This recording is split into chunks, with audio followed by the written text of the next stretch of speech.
Okay guys, update. So ito yung ating nagawa na mga unit. So ito ay hydraulic na battery operated. Hydraulic siya. Then ito yung ating cable cutter.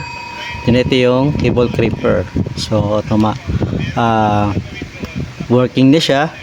Ang nag-i-issue niya is hindi siya nagpa-pump. So ngayon okay na.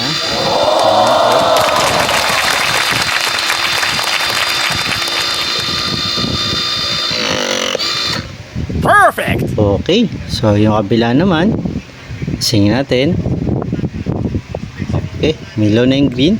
So testing natin.